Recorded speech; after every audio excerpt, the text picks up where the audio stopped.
नमस्कार विद्यार्थी मित्रांनो, मी सायली. आपल्या सायलीज मॅथ्स कॉर्नर या आपल्या यूट्यूब चॅनलवर तुम्हा सर्व विद्यार्थी मित्रांचं स्वागत करते. तर आज आपण बघतोय घनमूळ काढणे. तर घनमूळ काढण्यासाठी आपल्याला आधी घन माहीत पाहिजे. तर आता आपण 10 पर्यंतचे घन समजून घेऊयात. 1 चा घन म्हणजेच काय, 1 गुणिले 1 गुणिले 1. घन म्हणजे एका संख्येचा 3 वेळा गुणाकार. 1 चा घन 1. 2 चा घन 2 गुणिले 2 गुणिले 2 बेचोक, बेदुने 4, 4 दुने 8. 3 चा घन बरोबर 3 गुणिले 3 गुणिले 3, 3 त्रिक 9, 9 त्रिक 27. 4 चा घन बरोबर 4 गुणिले 4 गुणिले 4, 4 चौक 16, 16 चौक 64. 5 चा घन बरोबर 5 गुणिले 5 गुणिले 5, 5 5 25 आणि 25 5 125. 6 चा घन बरोबर 6 गुणिले 6 गुणिले 6, 6 6 36 आणि 36 गुणिले 6 216. 7 चा घन बरोबर 7 गुणिले 7 गुणिले 7 बरोबर 7 7 49, 49 गुणिले 7 343. 8 चा घन बरोबर 8 गुणिले 8 गुणिले 8, 8 8 64 आणि 64 गुणिले 8 512. 9 चा घन बरोबर 9 गुणिले 9 गुणिले 9, 9 9 81 आणि 81 गुणिले 9 729. आणि 10 चा घन बरोबर 10 गुणिले 10 गुणिले 10 बरोबर 1000. हे झाले आपले 10 पर्यंतचे घन. आता आपल्याला बघायचे याच्या पुढचे जे काही मोठमोठे घनसंख्या आहेत त्यांचा आपल्याला घनमूळ कसं काढायचं ते शिकायचे. पण त्याच्या आधी आपल्याला याचा उपयोग करून आपण वर्गमूळ काढताना आपण त्याचा उपयोग केला होता बघा. 1 चा वर्ग 1, 2 चा वर्ग 4. तर आपण काय केलं, त्याची एकक संख्या बघितली होती. सेम याच्या घनमूळ काढताना आपण आपल्याला तीच बघायचे. 2 चा घन 8. मग 8 एकक स्थानी असणारी कुठली आणखी संख्या आहे का? नाही, बरोबर. बघा 3 चा घन 27. 7 एकक स्थानी असणारी आहे का? नाही, बरोबर. पण एक ट्रिक आहे बघा. 3 चा घनचं एकक स्थान काय आहे? 7 आहे. आणि 7 च्या घनचं एकक स्थान किती आहे? 3 आहे. लक्षात येते? 4 च्या घन 64. त्याच्यानंतर बघा 2 चा घन किती आहे? 2 च्या घनचं एकक स्थान किती आहे? 8 आहे. आणि 8 च्या घनचं एकक स्थान किती आहे? 2 आहे. ही ट्रिक आहे आणि हे लक्षात ठेवायचं बघा. एकदम सोपं आहे.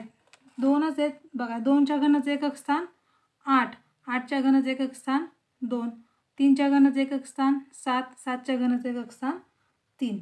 हे आपल्याला लक्षात आलं पाहिजे. त्याच्यानंतर 1, 4, 5, 6, 9 आणि 10 यांचं कसं आहे? सेम टू सेम आहे. बघा कसं. 1 चा घनाचं किती आहे? 1च आहे, बरोबर. 4 च्या घनाचं एकक स्थान 4च आहे. 5 च्या घनाचं एकक स्थान 5च आहे. 6 च्या घनाचं एकक स्थान 6 आहे. त्याच्यानंतर 8 च्या घनाचं 2 आहे. 9 च्या घनाचं एकक स्थान 9 आहे. आणि 10 च्या घनाचं एकक स्थान 0 आहे. फक्त बदल कुठला आहे? 2 च्या घनाचं एकक स्थान 8, 8 च्या घनाचं एकक स्थान 2, 3 च्या घनाचं एकक स्थान 7 आणि 7 च्या घनाचं एकक स्थान 3. फक्त 2, 3, 7 आणि 8 यांचा फक्त बदल आहे. बाकी सगळ्यांचं सेम आहे. चला आपण बघूया घनमूळ काढण्यासाठीचं 1 नंबरचं एक्झाम्पल. बघा काय घनमूळ लिहिण्यासाठी आपल्याला कंसामध्ये 3 लिहावं लागतं. आपण वर्गमूळासाठी लिहिलं नव्हतं, पण घनमूळासाठी आपल्याला लिहावं लागतं. 17, 56, 16 बरोबर किती? घनमुळात 1,75,616चं घनमूळ किती? आपण काल वर्गमूळ काढले. वर्गमूळ काढण्यासाठी आपण काय म्हणलो होतो? वर्गमूळ आहे म्हणून त्याचे शेवटचे 2 अंक बाजूला घ्यायचे. पण आता आपण काढतोय घनमूळ, त्याच्यामुळे आपल्याला शेवटचे 3 अंक सोडून घ्यायचे. बघा घनमुळात 1,75,616. तर याला काय करायचं? 3 अंक बाजूला घ्यायचे. आणि ह्या 3 अंकामधला शेवटचा जो अंक आहे या अंकाचा एकक स्थानचा अंक किती आहे? 6 आहे. मग 6 एकक स्थानी असणारा घन कोणता? 6च आहे. कारण 6चा घन किती आहे? 6चा घन आहे 216, म्हणजे 6चा घन एकक स्थान किती आहे 6च आहे, म्हणून आपण 6 लिहिणार. इथंपर्यंत क्लिअर आहे. त्याच्यानंतर आता इकडचे जे राहिलेले नंबर आहेत ह्या नंबरचं घन बघायचं आणि याच्यात जवळचा घन बघायचा, याच्या समोरचा बघायचा नाही, याच्या आधीचा, ह्या संख्येच्या आधीचा बघायचा. मग बघा 5चा घन किती आहे 125, 6चा घन किती आहे 216, 175पेक्षा 216 जास्त आहे. मग याच्या आधीचा घन कुठला आहे 5चा घन किती आहे 125. मग 125च्या नंतर काय येतं 175 येते. म्हणून काय असेल हे एकक स्थानचं 6चा घन 216 म्हणून एकक स्थानी 6 आणि हे 5च्या घन 125च्या नंतर आहे म्हणून इथं येणार 5. म्हणून आपलं उत्तर काय असेल, म्हणून घनमुळात 1,75,616 बरोबर 56. एकदम सोपं आहे बघा घनमूळ काढायचं, काहीसुद्धा अवघड नाही घनमूळमध्ये. फक्त त्याचं एकक स्थान बघायचं, त्याच्या एकक स्थानचा कुठला घन आहे तो चेक करायचा आणि त्याच्या आधीचे जे काही नंबर असतात त्या नंबरचं घन चेक करायचं बरोबर. आणि ते घन किती संख्येच्या आधी, त्या संख्येच्या आधीचं घन चेक करायचं, त्याच्यानंतरचं नाही. आणखी एक उदाहरण घेऊयात. आणखी एक उदाहरण बघूयात आपण. 2 नंबरचं. घनमुळात 15 74 64 बरोबर किती. सेम 4 एकक स्थानी आहे, 4चा घन 64 आहे म्हणजे एकक स्थानी किती येणार 4च येणार. त्याच्यानंतर त्याच्या अलीकडचं 5चा घन किती आहे 125. बघा आपण काय बघतोय 15 74 64चं घनमूळ बघतोय बरोबर. तर काय केलं आपण, शेवटचा जो एकक स्थानचा अंक आहे 4 बरोबर, 4च्या घन 64, 64चं पण एकक स्थान किती आहे 4 म्हणजे एकक स्थान आपल्या उत्तराचं 4 झालेलं आहे. त्याच्यानंतर 157च्या आधीची घनसंख्या बघायची असते आपल्याला, ती किती आहे 125. म्हणून 125च्या नंतर 157 येते, म्हणून हे 5 आणि हे 4, उत्तर किती येईल मग 54. म्हणून घनमुळात 15 74 64 बरोबर 54. तिसरं बघूयात. प्रश्न क्रमांक 3 बघा.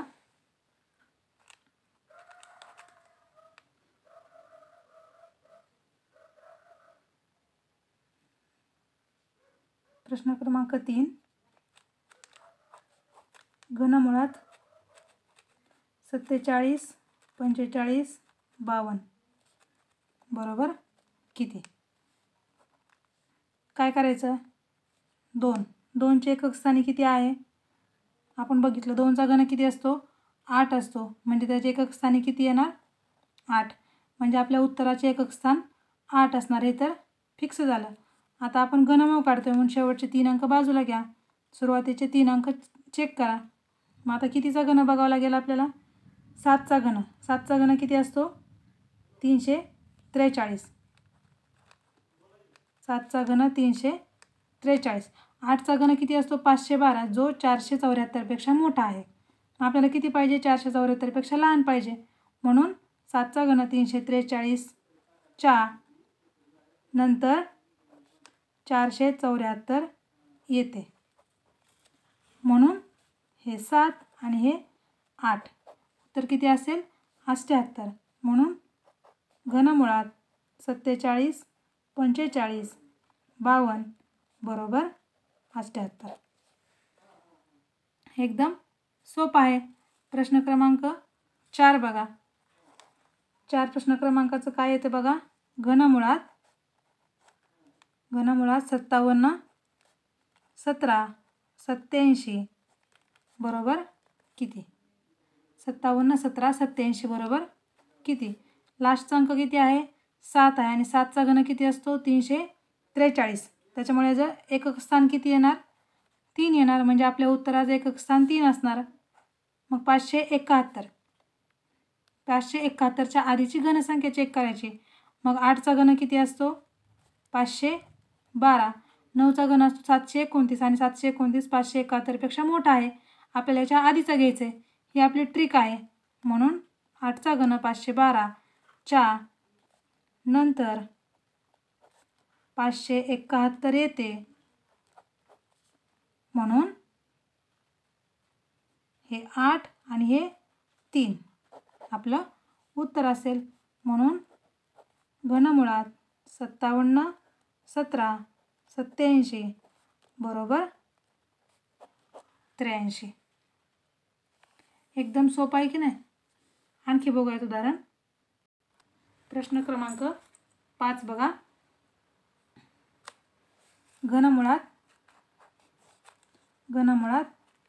49, 30, 39 बरोबर किती? कुठलं घेतलं आपण? 49, 30, 39. शेवटचा अंक किती आहे? 9 आहे. आणि 9चा घन किती आहे? 729. म्हणजे याचं एकक स्थान किती येणार या घनाचं? 9 येणार. बरोबर. त्याच्या नंतर इकडच्या 3 अंक. 7चा घन 343, 8चा घन 512, 512 493पेक्षा मोठा आहे. म्हणून 7चा घन 343च्या नंतर 493 येते. म्हणून हे 7 आणि हे 9 काय होईल? 79. म्हणून घनमुळात 49, 30, 39 बरोबर 79. ठीक आहे. आणखी एक बघूयात,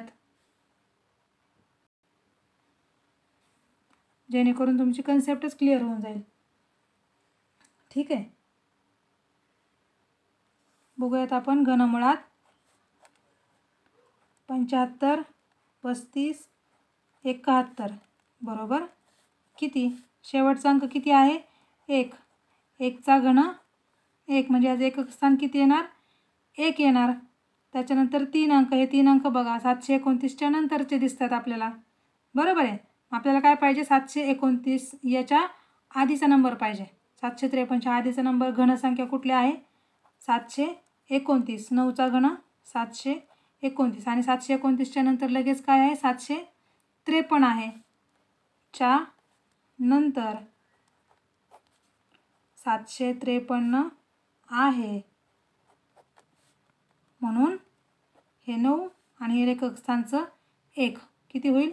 91. म्हणून घनमुळात 753 571 बरोबर 91. लक्षात येते का कन्सेप्ट तुमच्या? एकदम सोपी आहे. घन काढण्याचं एकदम असं आपल्याला अवघड असं काहीच नाही. एकदम सोपं आहे. ट्रिक आहे. लक्षात येऊन जाईल. आणखी एक शेवटचं उदाहरण घेऊयात. 7 नंबरचा प्रश्न बघा. 7 नंबरचा. घनमुळात 97, 336 बरोबर किती? काय करायचं? घन आहे म्हणून शेवटचे 3 अंक सोडायचे आणि शेवटचा अंक किती आहे? 6. 6चा घन किती असतो? 216. म्हणून एकक स्थानी 6 येणार. बरोबर. हे झालं आपल्या उत्तराचं एकक स्थानचं 6. त्याच्या अलीकडे किती आहेत? 2 अंक आहेत 97. मग त्याचा घन बघायचा किती आहे? 4चा घन 64, 5चा घन 125. मग 97पेक्षा 125 मोठं होते. आपल्याला 97पेक्षा लहान घनसंख्या घ्यायची असते. म्हणून 4चा घन 64 नंतर लगेच 97 येते. म्हणून हे 4 आणि हे 6 उत्तर असेल 46. म्हणून घनमुळात 97, 336 बरोबर 46. सोपं आहे की नाही? सोपं आहे. एक तुम्हाला क्वेश्चन देते, याचा आन्सर तुम्ही कमेंटमध्ये मला सेंड करा. सांगणार का? ठीक आहे, घ्या. घनमुळात 740/88 बरोबर किती? याचं किती येतं आहे घनमूळ हे मला तुम्ही कमेंट सेक्शनमध्ये आन्सर